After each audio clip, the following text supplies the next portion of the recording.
अब मान लो आप किसान के बेटे हो और मैं मतलब किसी बड़े ब्यूरोक्रेट का बेटा हूँ। अगर आप एग्जाम लिखोगे मैं फेल होऊंगा ही होऊंगा, और अगर मैं एग्जाम लिखूंगा तो आप फेल होगे ही होगे। से नहीं सवाल में है ना भैया, वो जो ऊपर बैठा है वो कौन है, वो पहले मुझे बताओ। अब अगर आप मुझे कह रहे हो कि आईआईटी का जो एग्जाम लिख रहे हैं वो सारे के सारे अपर कास्ट के हैं और दलित फेल हो रहे हैं, तो फिर एक काम करो, दलितों से लिखवा के दिखाओ।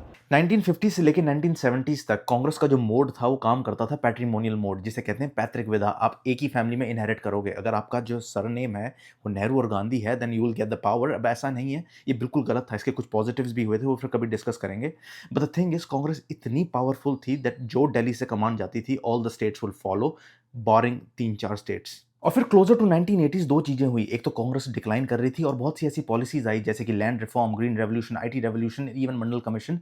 उससे हुआ ये कि स्टेट पॉलिटिक्स ऊपर आने लगी और एक धारणा बनी that if you want to prove yourself on a centre stage, centre की गवर्नमेंट पर अगर आपने पहुंचना है, आपको स्टेट पॉलिटिक्स में अपने आप को प्रूव करना पड़ेगा। स्टेट पॉलिटिक्स से निकले काफी सारे लीडर्स, चाहे ममता बनर्जी फ्रॉम वेस्ट बंगाल या नवीन पटनायक फ्रॉम ओडिशा या मिस्टर मोदी फ्रॉम गुजरात या प्रकाश सिंह बादल फ्रॉम पंजाब, इवन अरविंद केजरीवाल और लालू यादव प्रसाद या मुलायम सिंह यादव। आप इन सबसे डिसएग्री कर सकते हो, मैं भी इन सबसे डिसएग्री करता हूं, but they actually rose from the bottom, from the base. Now that is the problem with Rahul Gandhi. ये आउट ऑफ सिंक हो रखे हैं, ये still in that old Congress assumption, patrimonial mode inherit करेंगे। That is the problem. और हमें समझना पड़ेगा मैक्सिमम लोग जो इंडिया में वोट देते हैं वो देते हैं रूरल एरियाज में, बिकॉज आज भी रूरल पॉपुलेशन जो वोट देती है इंडिया में दैट इज अबाउट 60 to 65%। और मेजॉरिटी ऑफ जो वोटर्स होते हैं वो होते हैं आपके यंग, पुअर और uneducated.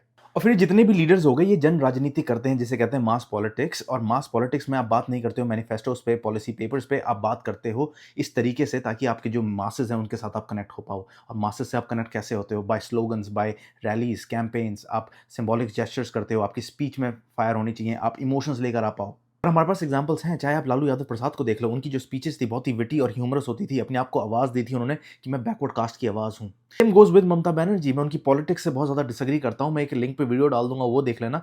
But the thing is she projected herself as didi, एक तरीके से फियर्स, एक तरीके से स्ट्रीट स्टाइल कैंपेनिंग करना। और तभी 1980s के बाद से स्टेट पॉलिटिक्स से जितने भी लीडर्स निकले इनको दो तरीके की लैंग्वेज आती थी। अगर ये मास में बैठे हुए, जन में बैठे हुए, तो इनको जन राजनीति करनी आती थी अपने शब्दों से, अपनी स्पीच से, अपने इमोशन से, बिकॉज वहाँ पे आप पॉलिसी पे बात नहीं करोगे, आप वहाँ पे मैनिफेस्टोस पे बात नहीं करोगे। और तभी इतने सारे पॉलिटिशियंस हैं, इनके नाम कॉइन करे जाते हैं। ये खुद नहीं करते हैं बट इनके आसपास का जो इकोसिस्टम है ये कॉइन करता है, ताकि बड़े सारे लोगों को अपने आप को एसोसिएट कर सके कि भाई मैं दीदी को वोट देने जा रही हूँ, या मैं काका को वोट देने जाऊंगा, या मैं चाय वाला को वोट दूंगा इस बार। और ये काम करता है, तभी ये लोग यूज कर रहे हैं। यही एक रीजन है कि क्यों मिस्टर गांधी मास को अपील नहीं कर पा रहे हैं। जिस दिन कर लेंगे that will be great, because we need a strong opposition.